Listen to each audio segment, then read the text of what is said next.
notre psychisme est dépendant de sa partie enfouie, l'inconscient, où affluent nos pulsions et se dissimulent nos refoulements. Dans les conflits entre conscient et inconscient, on peut déceler l'origine d'un certain nombre de troubles psychiques. Faire émerger ces conflits peut permettre de les dénouer. Et c'est là que se situe la mission de la psychanalyse. Les professeurs François Ansermet, psychanalyste, et Pierre Magistretti, neuroscientifique, ont à maintes reprises uni leur savoir et adopté une approche originale pour un dialogue qui permette aux neurosciences et à la psychanalyse de s'enseigner l'une l'autre. C'est avant tout deux amis qui, conscients que leur complémentarité est une force, prennent plaisir à explorer les questions ouvertes de la psychanalyse et des neurosciences. Psychanalyse, neurosciences. Ces deux branches réunies doivent pouvoir nous éclairer sur la question du mal-être dans la société, thème essentiel et central tant pour le professeur Magistretti que pour le professeur Ansermet.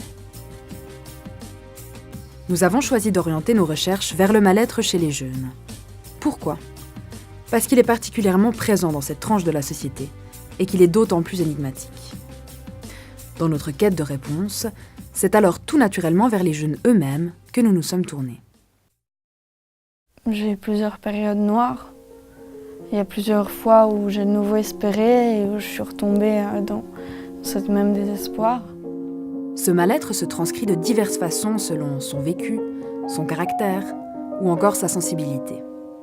L'angoisse, par exemple, peut être un véritable frein au bien-être, une souffrance quotidienne, et prendre totalement emprise sur soi. En fait, avec François, nous nous sommes rencontrés quand on était déjà bien avancé dans notre carrière. On s'est connus, je pense qu'on devait avoir 45 ans. Nous étions tous les deux au décanat de la faculté de médecine et nous avons commencé à parler de ce qu'est-ce que c'est une expérience du point de vue psychanalytique, qu'est-ce que c'est qu'une expérience du point de vue neurobiologique. On avait un entretien infini sur la question de qu'est-ce que c'est que l'expérience, la trace, la mémoire, l'inconscient. Cette passion commune ne date pas d'hier. Elle remonte à bien avant les bancs de l'université, à leur prime enfance. Là où la vie et ses événements laissent des traces et influent parfois toute une existence. Ironie du sort, l'un et l'autre avaient initialement pour vocation le métier de l'autre. Dans toute mon enfance, je me souviens, j'ai dû faire face à une sorte de crainte de mon père. Il avait comme la conviction que j'allais disparaître. En fait, je succédais à un enfant mort.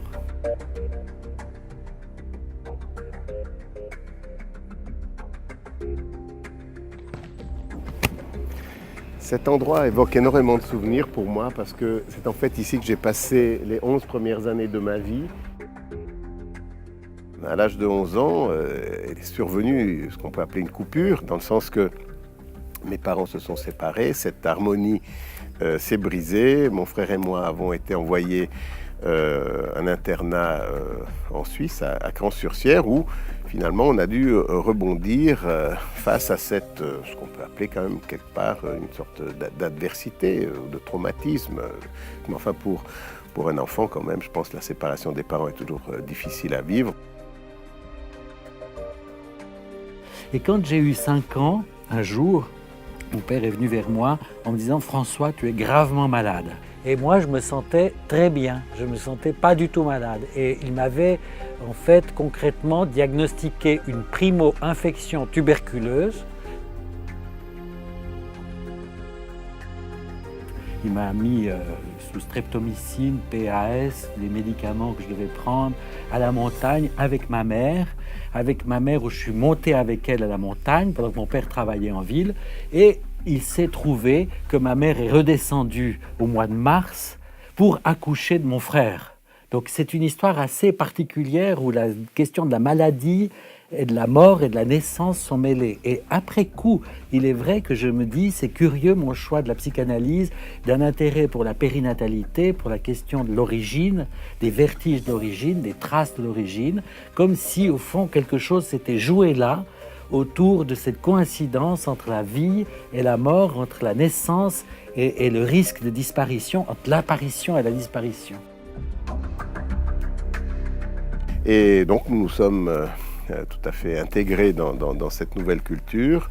Nous avons fait des études qui m'ont amené jusqu'à faire des études de médecine à Genève, avec l'idée à la fin d'être psychiatre.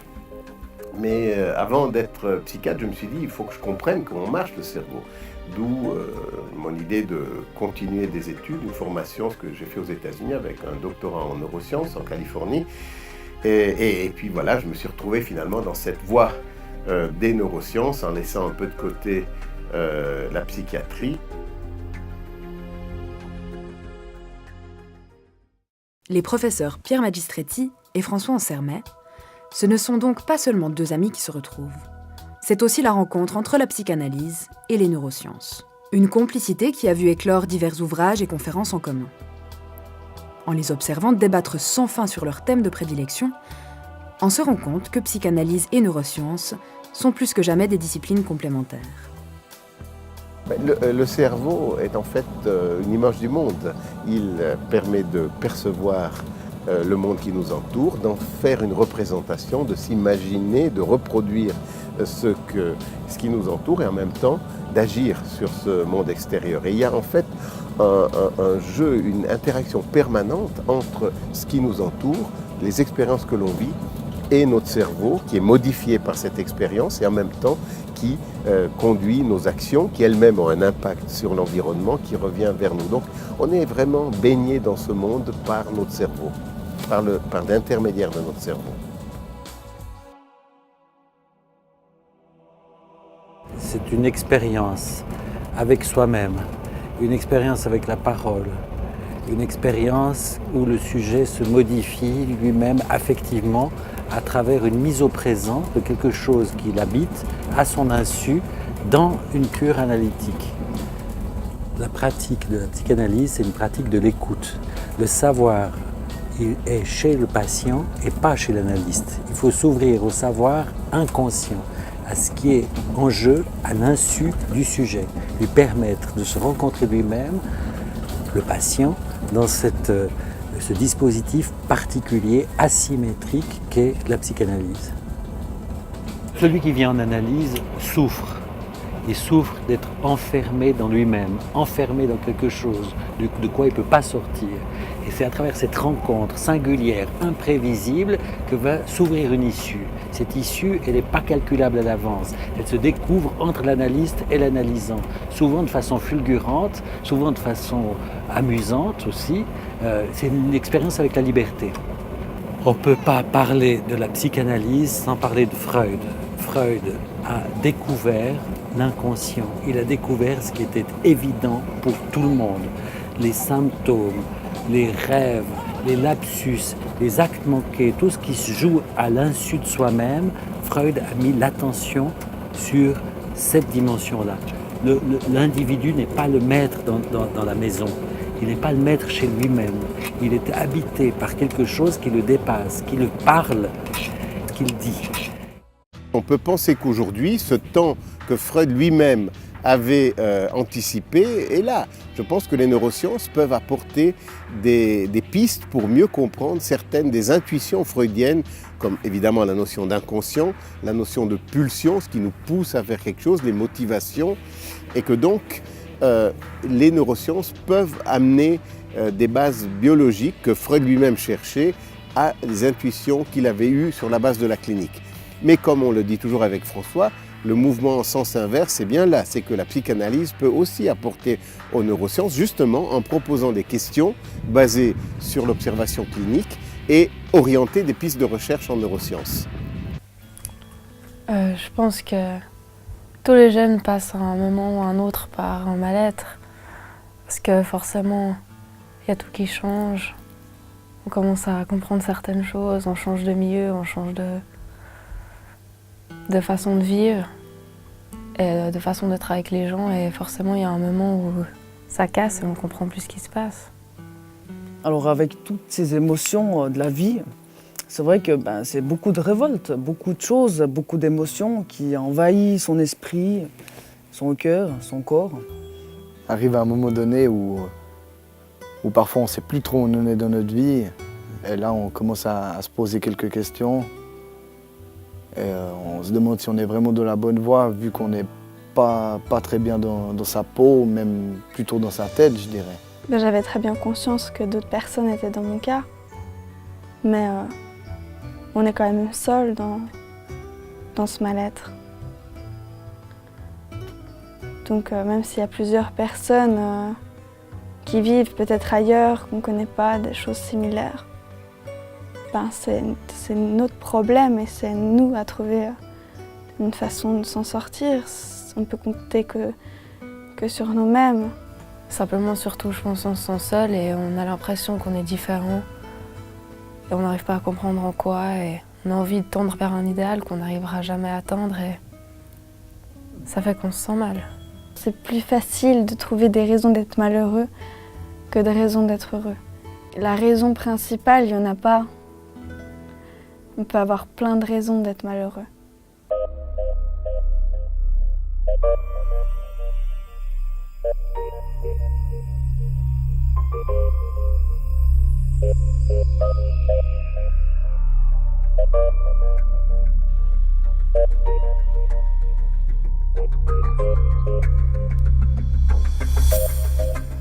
L'angoisse, c'est une forme de faiblesse ou de vulnérabilité, donc forcément, on n'aime pas montrer à d'autres gens qu'on est faible à un endroit ou qu'on a un point faible. Je pense que chez les jeunes, c'est surtout la peur de l'échec ou d'être rejeté, d'être pas accepté, surtout la peur de l'échec en tout cas, je pense. L'angoisse, c'est l'affect primordial. Quoi qu'il arrive, dès le début de la vie, même quand on est dans une situation tout à fait favorable, l'enfant est dans un état de détresse. On est inachevé de naissance. Le petit homme est le plus inachevé des vivants, le plus inachevé de tous, le plus néoténique, comme on dit dans les théories de l'évolution. Ça veut dire qu'il est il est perplexe, il est envahi par toutes sortes d'afférences qui bombardent son cerveau en permanence, depuis ses viscères, depuis l'extérieur, depuis sa naissance, peut-être même avant. La question de l'angoisse pour la neurobiologie est beaucoup plus, peut-être parfois même écartée, un peu obscure. Et c'est peut-être là que le dialogue entre neurosciences et psychanalyse est intéressant autour de l'angoisse. L'idée étant que ces états du corps sont justement en principe associés à quelque chose, à une perception ou à une image de cette perception, ce qu'on appelle une représentation. Le fait d'associer un état du corps à une représentation a un effet, si vous voulez, pacificateur, ça donne un sens. L'angoisse est justement une condition dans laquelle l'état du corps n'est pas associé à une représentation, où il y a quelque chose de très intense, de quelque chose de très présent au niveau du corps qui n'est pas associé à une représentation. Parfois, quand on angoisse, on ne voit rien du tout. C'est un peu blackout. Il n'y a plus rien qui nous vient à l'esprit. On est complètement paralysé. On n'arrive plus à comprendre ce qui se passe. On ne sait plus où on est, qui on est, qu'est-ce qu'on est en train de faire. Chaque sujet se débat avec ce non-sens du vivant, son non-sens du fait d'être au monde. Et finalement, on pourrait dire que, paradoxalement, c'est assez inquiétant de ne pas être angoissé. Un sujet intelligent, un sujet lucide, qui sait qu'il ne peut pas penser pourquoi il est au monde, pourquoi maintenant et pas à un autre moment, pourquoi ici et pas ailleurs, qu'est-ce qu'il était avant d'être là, qu'est-ce que c'est que la mort, c'est irreprésentable, où sera-t-il après sa mort, quand va-t-elle survenir? Tout ce réel, ces éléments qu'on ne peut pas penser, pas symboliser, pas subjectiver, nous envahissent en permanence. Et on maintient là-dessus un voile, une sorte de brouillard qui arrive à contenir par des représentations, des fictions, pourquoi pas des illusions, une angoisse fondamentale. Pour moi, un sujet intelligent, qui a l'intelligence du mystère de sa venue au monde, de l'énigme de son existence, est un sujet angoissé. L'angoisse, c'est le signe du réel. Parfois, en angoisse, on pense au futur, qu'on a peut-être peur que ça soit pas, qu'il ne soit pas comme on a envie. On a peur d'être pas à la hauteur de ce qu'on se met comme objectif, ou bien ce que nos parents nous mettent comme objectif, les profs, notre environnement. Forcément, quand on est seul, on est dans un espèce de cercle vicieux. Plus on angoisse, plus ça nous fait angoisser. Et on commence à avoir peur pour des petites choses et après ça commence à devenir de plus en plus important. Ça prend beaucoup de place dans notre vie. On commence à avoir peur de n'importe quel petit élément.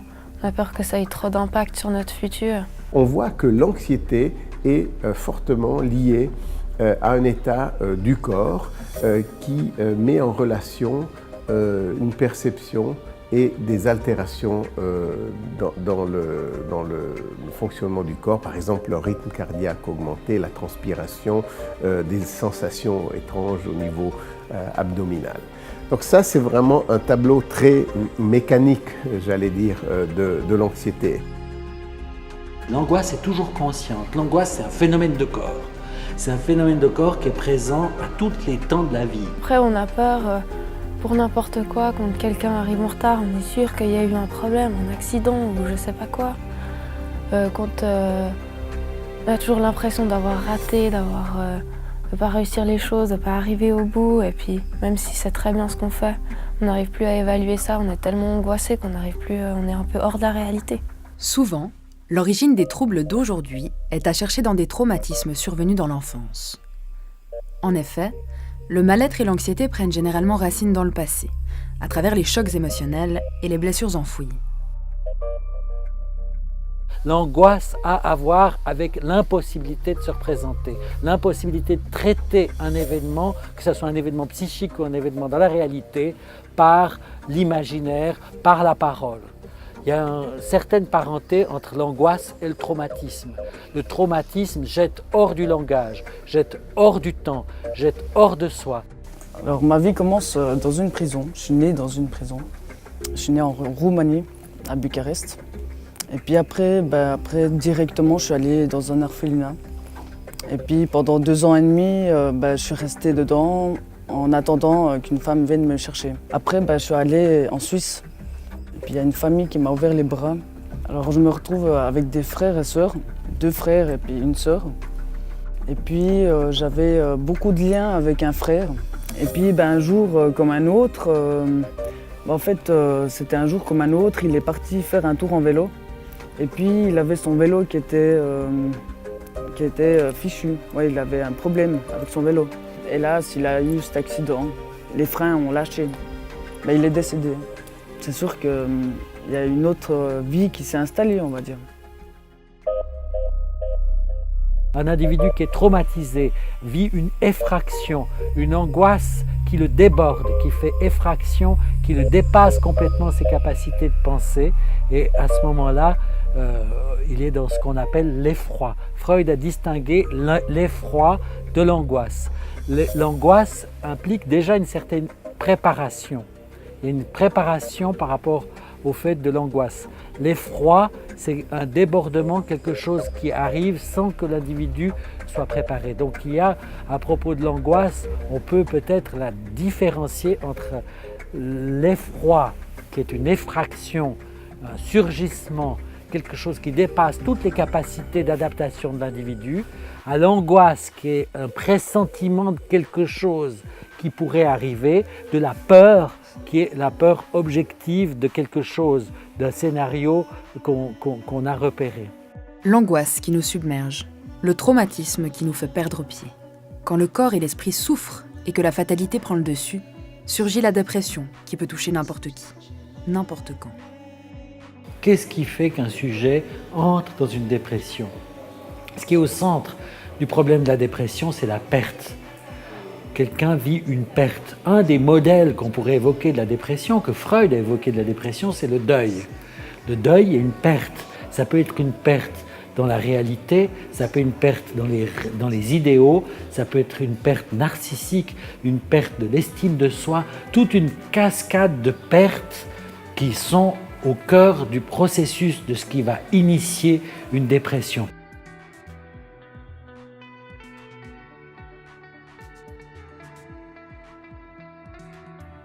Ouais, 17-18 ans, je contrôlais plus tellement mes pensées, où ça se mélangeait dans ma tête, où je savais plus bien qui j'étais.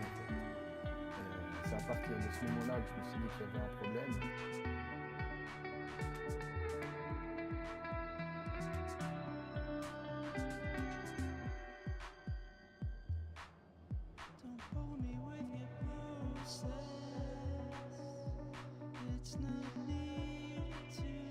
La dépression, c'est un gouffre, on va dire. C'est un gouffre qu'on a de la peine à s'en sortir. C'est un cercle vicieux. Dès qu'on est rentré dedans, pour s'en sortir, c'est vraiment pas facile. La dépression, elle n'a pas les mêmes symptômes en fonction de l'âge. C'est une perte d'estime de soi, une culpabilité, des idées de mort, des idées autodestructrices, des idées suicidaires. On a des idées bien noires. Je dirais que l'espoir, il est presque plus là, donc on n'a pas forcément envie de s'en sortir dans ces moments-là. On a envie de mettre fin à sa vie, car on n'a plus d'espoir. Et le seul espoir qui nous reste pour être mieux, c'est de s'en aller. La dépression, ce qu'il faut comprendre, c'est pas forcément qu'il y a un problème de famille ou comme ça, même si des fois ça arrive, c'est que vraiment c'est quelque chose, moi je pense, dans le cerveau qui part, qu'on contrôle plus et que c'est comme ça. On peut dire aujourd'hui qu'il y a toute une série de données biologiques qui accompagnent l'état clinique de dépression et qui sont, pour résumer, une baisse de certains neurotransmetteurs, sérotonine et noradrénaline, et une inhibition de la neurogenèse, de la capacité du cerveau à produire en permanence des nouveaux neurones. Pendant très longtemps, on a pensé que le cerveau, qu'on naissait avec un capital de neurones, quelques milliards, quelques dizaines de milliards, 100 milliards peut-être, et qu'au cours de la vie, on ne faisait que perdre ces neurones. Or, depuis une dizaine d'années, nous savons que le cerveau, contrairement à ce qu'on croyait, est capable de produire régulièrement, tout au long de la vie, de nouveaux neurones. On appelle ça la neurogenèse, c'est-à-dire la genèse de nouveaux neurones. Chez les patients dépressifs, surtout les dépressions très prononcées, il y a une diminution de cette neurogenèse et que les molécules, les substances antidépressives, les antidépresseurs, en fait, réactivent cette neurogenèse. Et c'est peut-être un des modes d'action des antidépresseurs, c'est de redonner au cerveau cette capacité, ou rétablir ou renforcer cette capacité du cerveau à produire de nouveaux neurones. L'état de dépression s'explique donc également de manière biologique. Le danger serait certainement de le nier, de l'ignorer. Et qu'en est-il quand la souffrance qui était jusque-là intériorisée ne peut plus être contenue ? Un jour ou l'autre, la pression et la douleur peuvent s'avérer insoutenables et se traduire par un acte violent, incité par la détresse. Une violence qui peut aussi se retourner contre soi-même. La violence, c'est toujours une tentative de réinstauration du sujet par rapport à quelque chose qui le dépasse. Si on est dans une situation d'angoisse ascensionnelle, malheureusement, certains sujets vont essayer de sortir de cet état d'angoisse par un passage à l'acte. Ce passage à l'acte, il peut être un passage à l'acte auto-agressif, suicidaire. Certains jeunes font des tentatives de suicide, même des suicides. Ces suicides sont plus un saut vers la vie qu'un saut vers la mort. C'est un saut pour essayer de sortir de quelque chose d'insupportable, sans avoir une représentation de sa propre mort. De même, les passages à l'acte violents, hétéro-agressifs, sont des fois des recherches, des tentatives de réinstaurer un sujet en détresse, de sortir d'une angoisse. C'est une issue qui est un piège. C'est une issue qui est une catastrophe. Mes cauchemars, ils étaient vraiment très violents. Ils parlent beaucoup de mort, de tromperie, et puis de toutes les choses qui peuvent nous faire peur. Je rêvais de viols, de trucs horribles que je connaissais même pas à mon âge. Comment mon esprit pouvait s'imaginer des choses pareilles. Je m'en voulais presque, je me disais mais je dois être tordue. Moi j'ai pas beaucoup fait de beaux rêves en fait. Donc je connais les cauchemars, en plus je m'en souviens chaque matin. Alors c'était une sorte d'habitude. Et j'ai fini par même m'y attacher. Je crois que la période la plus difficile, effectivement, c'était à l'adolescence, 7e du cycle, c'est là où ça a commencé. C'est plutôt une période de doute et d'incompréhension. On ne sait pas vraiment dans quel monde on vit, on souffre. Ma vie, c'était la pression, les cauchemars, le manque de sommeil et le jugement négatif des gens. Quand on est obsédé par des rêves ou des cauchemars pendant tellement d'années, on a tendance à essayer de comprendre pourquoi ils sont là. On tourne les choses dans tous les sens et on leur donne tellement d'importance qu'au final, ça nous empoisonne la vie. C'était en automne, j'ai voulu me jeter dans le Rhône. Je suis sortie de mon école, j'étais très angoissée. Ça faisait déjà plusieurs années que j'allais pas bien. Et puis en fait, j'ai fait ce que j'appelle une grosse crise d'angoisse, dans le sens où j'arrivais pas à respirer, j'avais plus de force dans mes jambes. Je me suis assise au bord du Rhône pour essayer de me calmer. Ça n'a pas marché.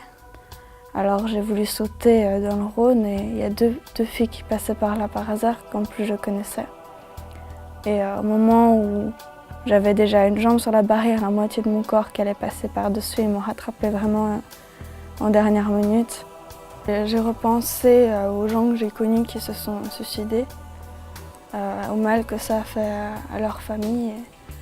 Et je m'en voulais d'avoir fait ce geste parce que pour moi c'était abandonner les gens que j'aimais et qui m'aimaient et qui avaient essayé de m'aider. Et c'était une façon de... Pour moi, c'était comme un manque de respect envers eux. Une manière de voir les choses, toujours dans cette idée qu'un état du corps doit être en quelque sorte tamponné par une représentation, on peut s'imaginer que, très paradoxalement, le fait d'agir dans un acte en particulier violent va créer une représentation. Si j'ai fait une tentative de suicide, c'était une façon de voir, de tester la vie. Si j'y arrivais, ça voulait dire que je méritais effectivement pas de vivre. Et si j'y arrivais pas, c'est que j'avais vraiment une raison de vivre et qu'à ce moment-là, il fallait que je cherche cette raison. L'une des raisons principales de décès chez les jeunes est le suicide. Comment expliquer cette atroce vérité ?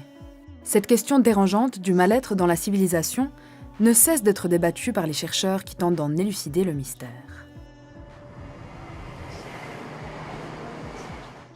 Regarde, là, il y a tout ce qu'il faut, il y a un lac, il y a une lumière magnifique. Donc tu veux dire qu'habiter ici, c'est le paradis, Voilà, par mais exemple. Et peut-être qu'ici, pourtant, il y a des plein de gens retraités, malheureux. déprimés, qui attendent la mort au bord du lac en voyant même un paysage magnifique. Alors, voilà. Pourquoi le sujet ne veut pas son bien ? Ça, c'est justement la question qui est restée centrale et énigmatique dans l'œuvre de Freud. Il a appelé ça le malaise dans la civilisation. Le malaise dans la civilisation, c'est ce qu'il a appelé aussi le malheur dans la civilisation. Il y a quelque chose dans l'humain qui ne veut pas son bien. Pour la neurobiologie, c'est plus difficile à l'imaginer qu'on ait du plaisir dans le déplaisir, mais la question reste. Donc pourquoi cet équilibre, cette anticipation du plaisir qui préside à l'action, pourquoi ça ne marche pas toujours ? Un modèle qui aide à penser, en tout cas, c'est le modèle de l'addiction. Le sujet, le drogué, la personne qui prend une drogue, en principe, au départ, le prend pour avoir du plaisir, pour rechercher du plaisir. Mais plus il cherche le plaisir, moins celui-ci se manifeste, et au contraire, plus il y a de déplaisir. Ce qui fait qu'on répète des actions, non plus pour chercher du déplaisir, mais pour essayer de diminuer le déplaisir, mais finalement, ça ne fait que s'amplifier. Ce qu'on rencontre dans la clinique, on a la plupart des gens qui sont dans l'impasse, ils sont dans l'impasse d'avoir un plaisir dans le déplaisir, une satisfaction dans l'insatisfaction. Et que ça, c'est la question centrale, tant du malaise individuel que du malaise collectif. Donc c'est comme si plaisir et déplaisir étaient noués. D'où, pour répondre à la question pourquoi le monde va mal, c'est que évidemment, si un système qui devrait être conduit, motivé par du plaisir a intrinsèquement du déplaisir, évidemment les choses ne peuvent pas aller très bien. Et c'est ça l'énigme. Et du c'est ça plaisir. l'énigme du plaisir. C'est qu'on ne peut pas séparer plaisir et déplaisir. Voilà. Plaisir et déplaisir sont donc liés. Mais alors, comment les délier ? On est finalement tous vulnérables et susceptibles d'être envahis à un moment de notre existence par ce mal-être, sous l'une ou l'autre de ses formes. Comment aborder cette énigme ? Quand on en a vraiment marre d'être ce qu'on est, eh ben c'est là qu'on change. Qu'on se dit qu'on est autre chose et qu'on sait qu'on est autre chose parce qu'on n'a pas été toute notre vie dépressif. Donc il y a une force en nous qui nous dit qu'on doit avancer. Enfin, personnellement, c'était comme ça pour moi. Et c'est là qu'il faut avancer, justement.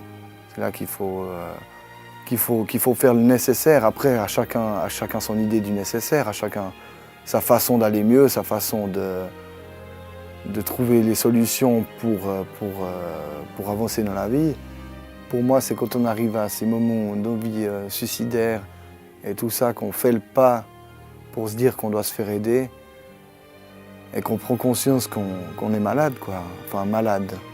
Oui, on va dire, pour moi, ça aussi, c'est dur à accepter, que la dépression, c'est une maladie, parce que la plupart des gens, ils se disent « mais j'ai pas de quoi forcément me plaindre, moi ». Mais il faut essayer de l'accepter en tant que tel et de se faire aider aussi en tant que tel. Je pense qu'il y a beaucoup plus de gens qu'on le croit qui vivent ces moments-là, sauf que c'est une maladie tellement incompréhensible, je dirais, que les gens ne peuvent pas comprendre, que les gens qui ne l'ont pas vécu, ils savent pas comment on peut en arriver là, mais moi-même non plus, je ne sais pas comment je suis arrivé là.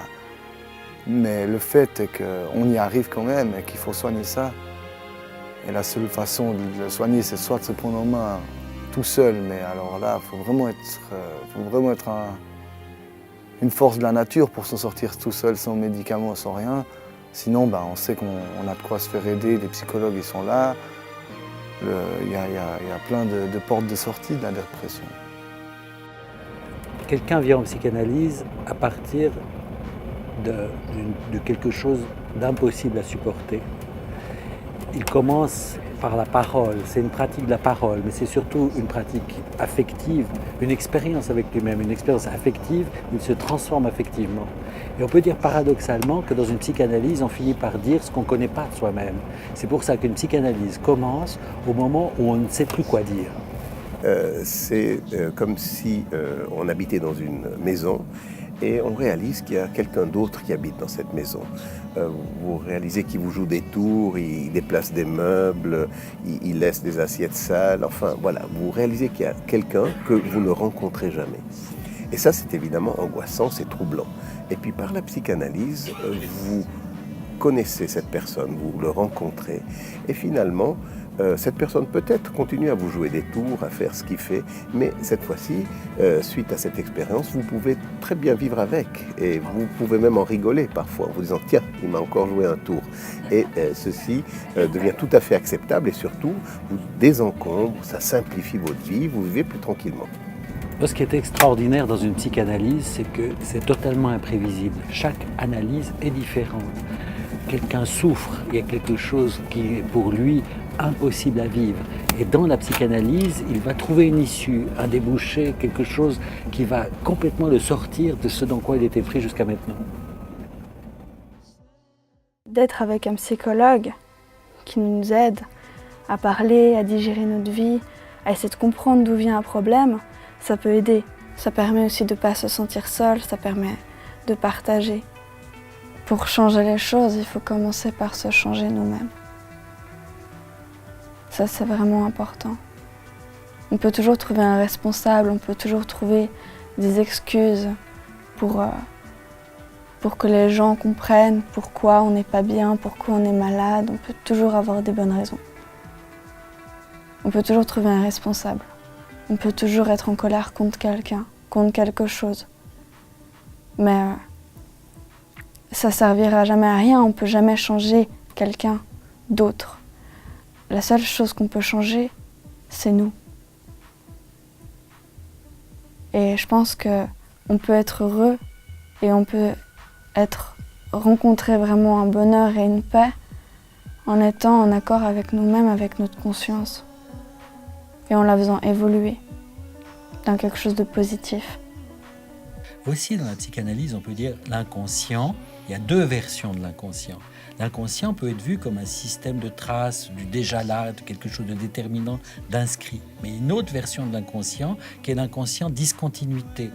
L'inconscient qui, comme du non réalisé, qui ouvre au nouveau, qui porte une potentialité d'échapper à ce qui nous détermine, de trouver chacun le moyen d'être l'auteur et l'acteur de son devenir et pas que le résultat de ce qui s'est inscrit.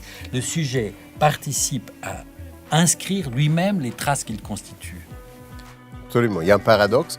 Bien sûr, l'expérience vécue a un effet sur notre devenir, mais en même temps, on peut en faire quelque chose d'autre et s'en libérer. Oui, et ça, c'est un message nouveau pour la psychanalyse.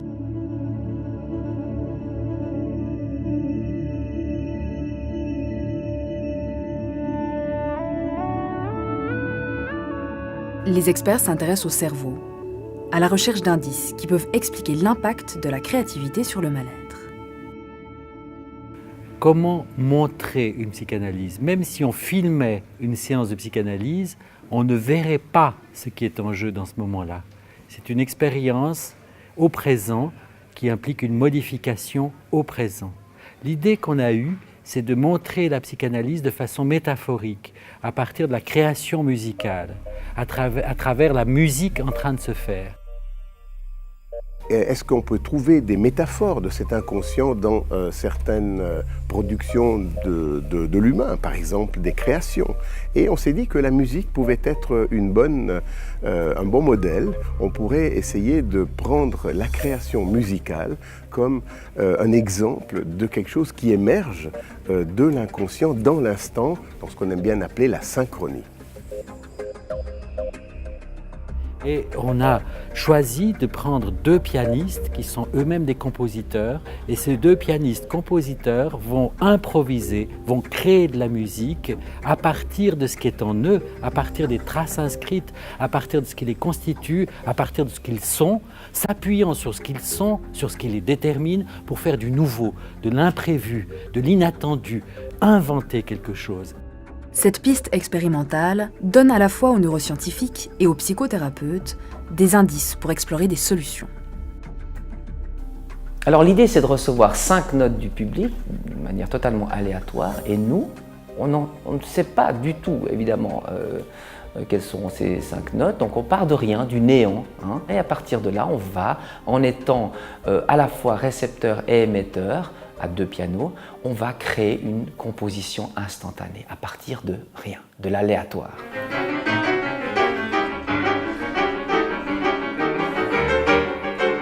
Avec nos notes, avec les tensions harmoniques ou mélodiques ou rythmiques, exprimer l'inexprimable de l'être, ses émotions.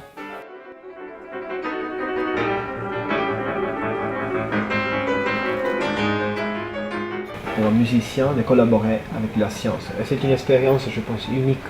Et finalement découvrir ce qu'on passe dans notre cerveau pendant la créativité, pendant une exécution musicale. Alors on s'est demandé, qu'est-ce qui se passe dans le cerveau pendant ces moments d'improvisation musicale? Est-ce qu'il serait possible de visualiser l'activité cérébrale pendant ces instants qui correspondent à une synchronie, qui correspondent éventuellement à l'émergence d'une créativité?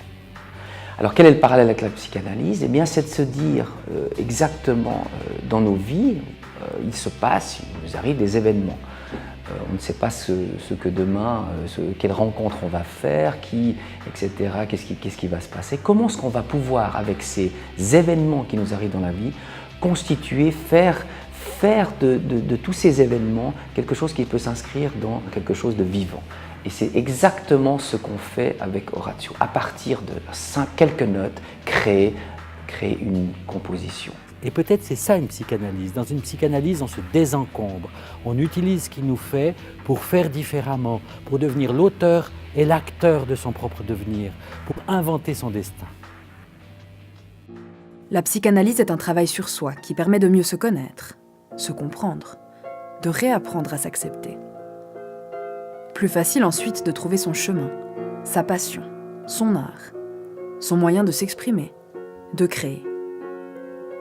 La créativité est une ressource de l'être humain qui réduit l'emprise du mal-être sur soi. Une force libératrice, en quelque sorte. Notre cerveau est en permanence bombardé par des informations. Imaginez, vous regardez la télé, il n'y a pas seulement le speaker qui vous dit ce qui se passe, un téléjournal, mais en plus il y a des bandes qui passent en dessous, des textes, parfois encore une deuxième image, une troisième image. En fait, on est surchargé d'informations, on n'a presque plus de moments dans lesquels le cerveau, enfin nous sommes libres de penser ou de ne penser à rien. Les gens se promènent avec des iPods, ils écoutent de la musique. Enfin, il n'y a plus de silence, il n'y a plus de moments tranquilles, on va dire. Or, notre cerveau a deux manières de fonctionner. L'une, c'est le cerveau en ligne. On écoute quelque chose, on voit quelque chose, on traite de l'information. Mais il y a un deuxième mode de fonctionnement du cerveau qui est très important et qui commence à être redécouvert en quelque sorte par les neurosciences, mais qui est bien connu depuis l'Antiquité, c'est le mode hors ligne, c'est-à-dire le mode où on pense, où on ne pense à rien, on a une sorte de vide dans le cerveau. Et en fait, même pendant ces moments, on sait que le cerveau travaille énormément, qu'en quelque sorte, il traite l'information. Donc ce mode en ligne et hors ligne sont très importants et aujourd'hui, cette surcharge d'informations ne nous laisse plus le temps à notre cerveau de travailler hors ligne, de traiter l'information. Et on peut se dire que ces moments où le cerveau, entre guillemets, ne fait rien, sont probablement des moments importants pour la créativité. On peut mettre ensemble des informations, des représentations, des idées, et de là surgit quelque chose. Si on est en permanence bombardé par l'information, par des stimulations, eh bien ce temps de la entre guillemets, réflexion, mais c'est une réflexion inconsciente, c'est une réflexion où on laisse travailler le cerveau en paix. Je pense que ça a un impact négatif sur la créativité. Qu'est-ce que c'est que la créativité? Évidemment, c'est une question qui intéresse aussi bien la psychanalyse que les neurosciences, que l'art, que la société. Une manière d'aborder la question, c'est de se dire que c'est un surgissement. Je pense que pour qu'il y ait créativité, il faut que quelque chose d'inattendu émerge. Alors avec toutes ces émotions, c'est sûr que j'ai eu pas mal de révoltes. Je ne l'ai pas forcément exprimé agressivement ou oralement, mais c'est vrai que j'ai pu l'exprimer dans ma création, dans la peinture, dans le piano, la guitare. Et puis c'est surtout ça qui m'a permis de me libérer. Alors c'est des vibrations qui circulent, c'est sûr, et puis qui me permettent réellement d'être bien, et puis de sentir mon corps avec d'autres énergies. Et puis c'est ça qui me fait avancer aussi. Et ça me permet réellement de me sentir bien et puis de parcourir d'autres choses avec plus de force. Et ça purifie surtout. Angélus, tu fais ton timide aujourd'hui. Hein, doucement, hein. Mais salut toi.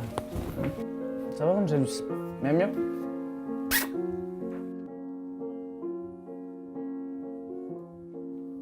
J'ai qu'une envie, c'est de construire ma vie. Et puis de rester positif, et puis d'actionner les choses, faire bien.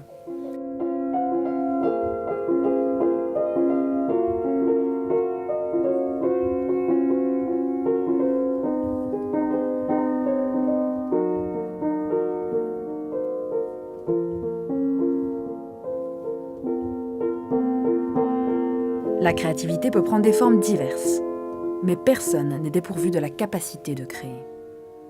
À chacun de découvrir ce qui lui permet de dépasser ce mal-être. Le fait pour moi de dessiner ou d'écrire, c'est une façon, c'est une prise de note, une émotion. Donc soit c'est une prise de note parce que c'est quelque chose qui m'a marqué, que j'ai pas envie d'oublier, soit c'est quelque chose qui est lourd et que j'ai envie de sortir, soit c'est simplement je le fais parce que j'ai quelque chose à exprimer, j'ai envie de le partager.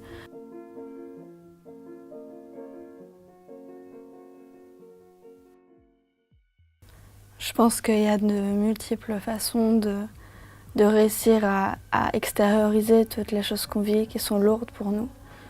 Certains utilisent l'art pour réussir à exorciser des choses qui sont en eux, qui sont trop douloureuses, à évacuer des tensions, à évacuer des émotions, à les mettre sur papier. C'est à travers la musique que j'ai exprimé beaucoup d'émotions, parce que ces émotions étaient tellement dures à exprimer que c'est surtout dans la musique qu'on peut comprendre mes mots. Alors l'écriture pour moi ça signifie beaucoup, c'est vraiment une manière pour moi de me libérer, d'arrêter de penser à tous les liens qui m'unissent à la terre, je veux dire à la réalité. Ça permet de partir dans un autre monde, parfois de se créer une autre identité, d'être vraiment celle que j'ai envie d'être sur le papier. Ça permet d'être libre de tout problème, de libérer de toute déception, toute angoisse, tout sentiment de mal-être. Et je suis vraiment juste libre et comme si je volais, il n'y a plus rien qui me rattache à la réalité. Ben, c'est sûr que la musique, c'est une créativité. Chaque note est une vibration, une fibre. Une note, c'est une expression, c'est une intonation, c'est une émotion.